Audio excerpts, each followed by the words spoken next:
Bonjour, ravi et hyper content de vous retrouver une autre fois, toujours dans la série Apprenez à distance. On est dans le module 3, le dernier jour d'un condamné. Cette fois-ci avec notre leçon, le registre lyrique et le registre pathétique, avec un exercice. Objectif, c'est distinguer entre les deux registres pour la catégorie ciblée, bien sûr, sont les élèves de la première année du bac. J'espère que vous suiviez les conseils pour se protéger du virus Covid-19 et protéger les autres. Toussez s'il vous plaît dans votre coude, lavez-vous régulièrement les mains, utilisez un mouchoir en papier à usage unique et jetez-le. Et l'essentiel, restez chez vous. C'est bien. Donc, on fait un petit rappel concernant la définition et les caractéristiques des deux registres. On commence avec le registre lyrique. Donc, le lyrisme est l'expression d'une émotion, un sentiment personnel intense. La première, donc l'utilisation de la première personne du singulier « je ».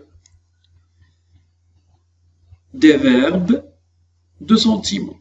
Par exemple, aimer, adorer, accéder, bien excéder, se fâcher, espérer, souhaiter, détester, inquiéter, sursauter, etc. Des champs lexicaux en lien avec des sentiments comme la haine, colère, douleur, amour, etc. Des phrases exclamatives, des questions rhétoriques, c'est une interrogation qui ne requiert pas obligatoirement de réponse, et des figures de style par amplification comme l'hyperbole, l'anaphore, la gradation, etc.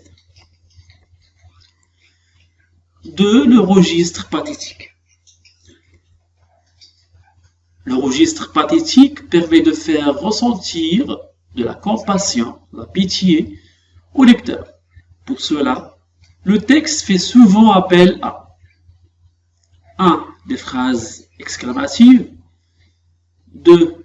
Des questions rhétoriques, des verbes de sentiment, un lexique connoté, ça veut dire portant une valeur subjective, soit améliorative ou bien péjorative.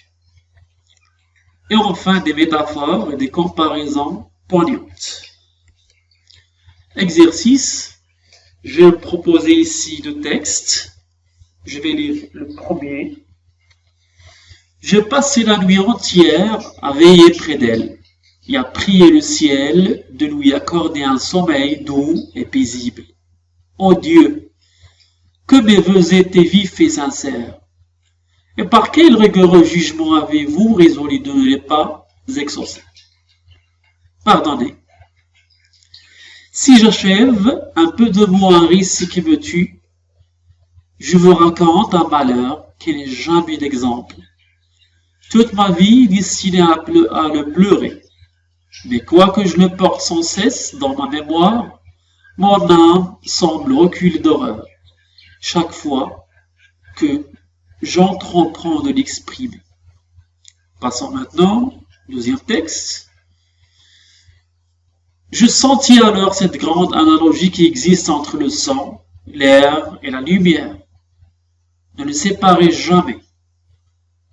Ô vous qui chérissez l'art musical, là, enfin j'ai compris, et pour toujours, que la nature était si grande, que tout ce que le génie le plus fécond pourra inventer n'approchera jamais de la réalité. Et du côté du sang, j'en atteste la magnifique chute du Rhin. On peut dire qu'il se plaît à surpasser notre attente.